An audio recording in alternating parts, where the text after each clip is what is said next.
Field Chapel. Wasn't it a prayer for mangrove? No. We also had mounted a display with different specimens informing members of the church. About 500 members attended the church, and we informed them about the wetlands, the reasons for having the wetlands, and importance of, preserving the wetlands. We also have Brandon Hay, Science Officer, Caribbean Coastal Area Management Foundation. Are we to believe that the efforts to maintain, preserve our mangroves and so on is where it should be? No, I would agree with Mr. Henry that there is a lot more that could and should be done and needs to be done. But I think, to the point that was made, is that it sort of needs to start with public awareness and public education. The government does need to take a much greater role, but at the same time, it's the public, in a sense, that helps to determine what we get out of our government. And if more of us knew and understand what wetlands were really the value that they had to us, we would... We have a Ministry of the Environment now, don't we? We do, yeah. Okay. All right, let's take a quick break on Live at 7. We're back in just a moment.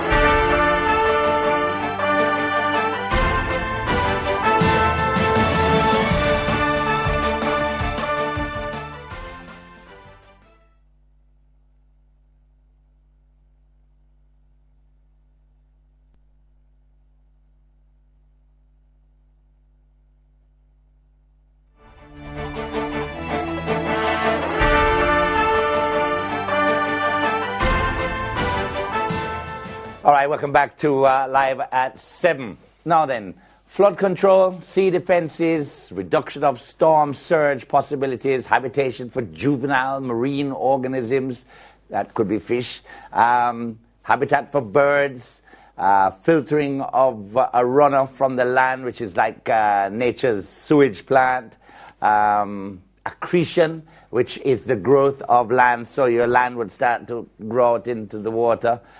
Many reasons to care about our wetlands, because I know some of you are sitting there saying, me really have to think about school book and gas in my car and bus fare, who business about wetland.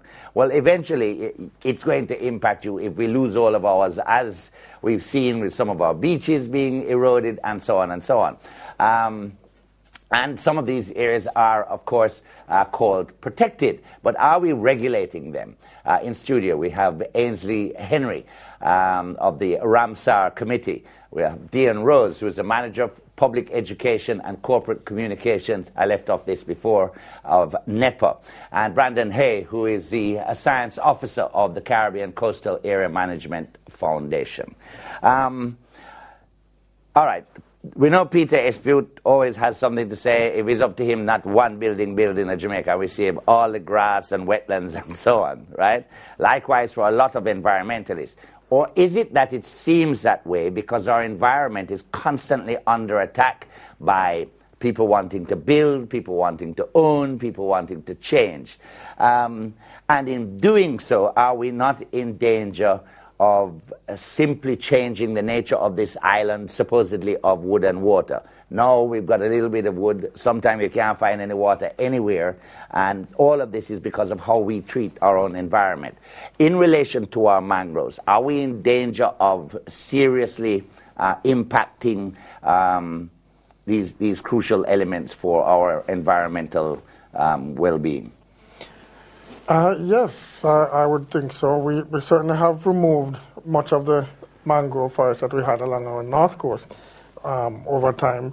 And that's to build hotels, to build businesses, and so on. Beaches and so on, all of which is important. But then, at the same time, you said it, it seems as if the environmentalists are always up in arms now because the threats are becoming closer and closer to home.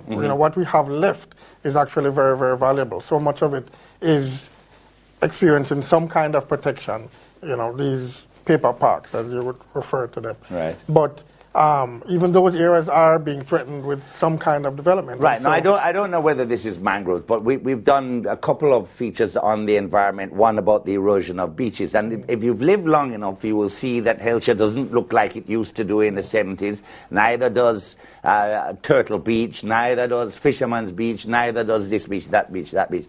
Is the mangrove situation a part of that problem, or is that further out to do with reefs and so on?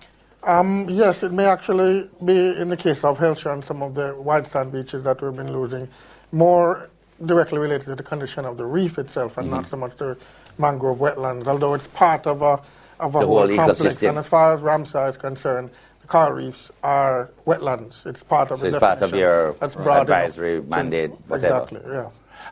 And so I don't know how long ago this committee was set up, but we have been talking about the impending damage to our environment for quite some time now. Why is there no reversal yet? Well, I don't know if it's fair to say that there's been no reversal. As you're aware, the Natural Resources Conservation Authority Act was first promulgated in 1991, and before that, the attempts at managing the environmental damage was very diverse, very sporadic. I think the formation of that particular authority has helped to focus our efforts. And over the years, what we've seen is not just an increase in effort, but an increase in the efficiency of the effort. All right. What are we doing, because it is World Wetlands Day back on, and apart from the church service, what else are we doing to recognize, or what did we do to recognize World Wetlands Day, and what should we be doing continuously? Okay. Simon, tomorrow we'll culminate with the activities. For example, we'll be taking 50 farmers from Westmoreland and we'll be training them in terms of giving them tips how to preserve the wetland. Also, we'll be giving them, educating them how to manage the wetland. And we also will culminate with an open day and unveiling of a biodiversity display in Black River. And this will entail also school presentation, tours of the Black River, among other things. In terms of the farmers who you talk to about the management of the mangroves and so on, this happens once a year, or does this happen every World Wetlands? Is there another group of farmers who are spoken to, or is this a one-off? No, this is a continuous program that NEPA has. So when you talk to them today or back on, say, tomorrow, when do you talk to them again to see whether they've, understood and haven't hacked away at the mangroves as soon as you turn your back? Well, we do it on a continuous basis. So it's not a one-off event, it's continuous. If I can just jump in here. The National Environment and Planning Agency has an ecosystems management branch, and a part of what they do is on a regular basis they have these farmer training days all around the country. And it's not just about environmental impacts related to wetlands, and it's forests, it's land husbandry, it's taking care of rivers and so on and so forth. But and that all comes under the banner of World Wetlands argument? No, that all comes under the banner of NEPA's mandate. continued mandate to educate and protect and conserve the environment. Okay. The World Wetlands Day issue is to bring particular and specific focus on wetlands generally. And we've been talking a lot about mangroves, but Brandon mentioned, and I want us to actually recognize and understand that as far as the Ramsar Convention and as far as NEPA and as far as Jamaica is concerned, wetlands actually means a much, much broader set of things. All right. It's coral I'm reefs, going to it's ask you to seagrass tell me beds and more other about things. them when we come back after this break.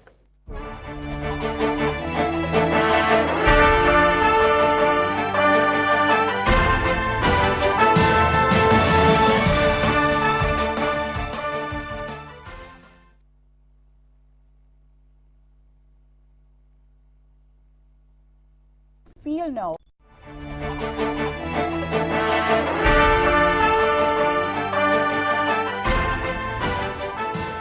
All right, welcome back to Live at 7. So on February 2, it was World Wetlands Day. And when they have that kind of day, it's really to try and use the day or week of activities to try and make us more aware about our environment, our wetlands, and in fact what that actually means. With us in studio, we have Ainsley Henry of the Ramsar Committee. Dion Rose is the Manager of Public Education and Corporate Communication with NEPA. And Brandon Hay is the Science Officer of the Caribbean Coastal Area Management Foundation. All right, that foundation is an NGO? Yes. Where were you when NEPA was handing out permits for places like Rio Grande Bahia, Principe, and these hotels that we saw spring up, which of course resulted in our wetlands getting slapped about? Well, we were Not around. with all the other NGOs, I suppose, on the sidelines, making noises, trying to attract attention, to say, we need to take a second look at this. So it's not as if the NGOs are doing nothing, it's just we're not having the kind of effect. The situation is, though, everybody has to recognize that there has to be some development in Jamaica, and it is going to impact some areas of the environment. The argument was that there should be replanting. I don't see how that's going to apply to these hotels if they're sitting right there. Where are they going to plant the mangroves? Under the hotel? What was the plan? What was the thinking about you get to build here, but you have to replant where? Well, I think there are several factors to consider. As I said, the business of replanting is a mitigation measure that's sometimes used, but it is... I don't understand that. That's like neither fish nor fowl. If I give you a permit to say, yes, you can ruin this area of the wetlands and the mangroves, but you have to contribute to, over on the other side of the island, a replanting effort there. I don't understand. If it's part of the permit, how is it carried out? Which the Ramsar Convention recognizes that there has to be development. And we band around this term sustainable development a lot, and in Ramsar the term we actually use is wise use. Yes. Now basically what we're trying to do is to find a balance between the two. Right. Which means that in some places we recognize that there is going to be loss. The question is how much loss can we actually tolerate, and where are we going to do the remediation efforts to try and ensure that the goods and services that we've grown to depend on, such as the shrimp that Peter mentioned earlier, or the fish nurseries or whatever, where are we going to put those resources in place to ensure that we can continue to get those goods and services? I'm not sure you answered the question that if you award a permit and you give it to the hotel and says, yes, you can do it here, but you have to replant, do they carry out the replanting? I would say that... Can you point to an area where you said, yes, I don't know, the Shangri-La built here and they replanted the similar amount of square footage or mileage that they destroyed? Well, I'll answer this way. Many of the hotels on the North Coast were older than the actual attempts at this. The most recent attempts at replanting or whatever have been related to things like the Falmouth cruise ship pier. And I mentioned that first because I know that's one of the things that people always point to as not being successful.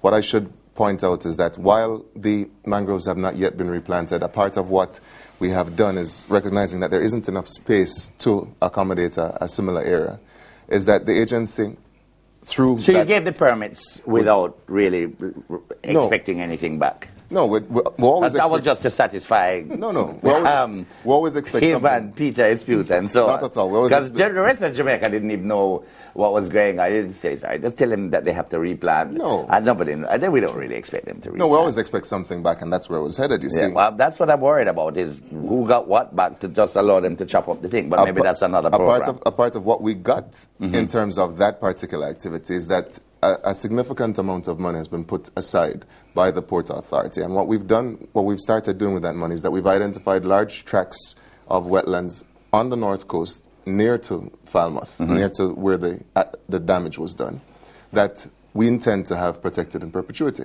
That money is to buy that land if necessary, and also to rehabilitate those areas so that the values and functions... I don't believe one word of that actually happening. Well, let me give you another example. Right. Relatively recently, in the Portland Bay protected area, there was a company that was doing some work down there, and Brandon can attest to this, that the agency was very, very steadfast in our efforts to ensure that the damage that they were going to do would result in some positive environmental impacts in the area. And as a consequence of that, a major bit of funding went to CCAM, and CCAM was able to do work not only in terms of reef restoration, but also other things. Let me ask, you wear about how many hats in this regard? Because you're on the Ramsar committee, you mentioned we in terms of the Port Authority and No, when NEPA. I said we, I meant the National Environment and Planning Agency. I'm actually a director with NEPA. But right. my purpose here today is as the focal point for the Ramsar Convention. Okay. Is there not some irony? Because Enzi just mentioned the Portland Bight protected area, which of course houses the Goat Islands and so on, and that we are talking during this World Wetlands Save the World Day with that in mind. Don't you find that somewhat ironic? With the idea that what's going to happen to Goat Island is hanging in the background. Yes, you know, the CCAM has taken a position as an NGO that is trying to also see to sustainable development in the Portland Bight protected area, but particularly to protect the environment at the same time. You know, do you believe it's possible? Of course, I believe it's possible. It's no, I mean in relation to.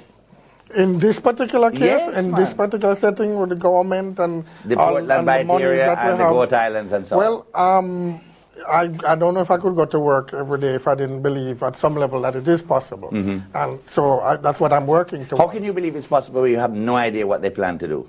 Well, I wouldn't say we have no idea. The problem is the idea that we have is actually government plans, Chinese proposals, and so on? No. The point so it's safe to say you don't have any idea. No, we have some idea. Right. We know that they want. They're interested in the Goat Island, and they're interested in some areas of land around it, and it will probably involve the fish sanctuary around it. Right. And we'd lose those, and that is frightening.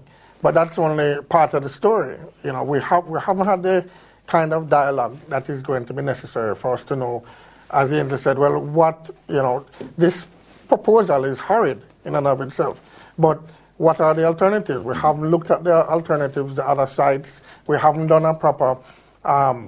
No, we can look at the alternatives all we want, but if the Chinese say we want this, the argument is whether Ainsley and his crew are willing to give up this. Well, and that's the bottom line. Yes, and that to me seems, it almost seems, it forces me to question everything Ainsley tell me, everything Dion tell me, as just lip service, because if it is that tomorrow we see the opportunity to put another hotel on the Black River, for instance, and wipe out every single crocodile inside there and the mangroves, it's like somebody going to say, well, all right, let's give them the permit to do that, provided that they go to, I don't know, Great Pond or whatever and plant back and put some crocodile there. Well, you see, the idea of protected areas is supposed to be that bulwark against certain kinds of development. That is the area that you would set aside. You would say that's the best of what we have left. And therefore, we're going to set it aside, protected from all kinds of development. This is not to say that that protection is absolute and it's some kind of a sacred place that you can never discuss options for development. So is that what's thought of when people talk about a protected area, that it doesn't mean protected for life, it means protected until a really good offer comes along? No, that's not what it means at all.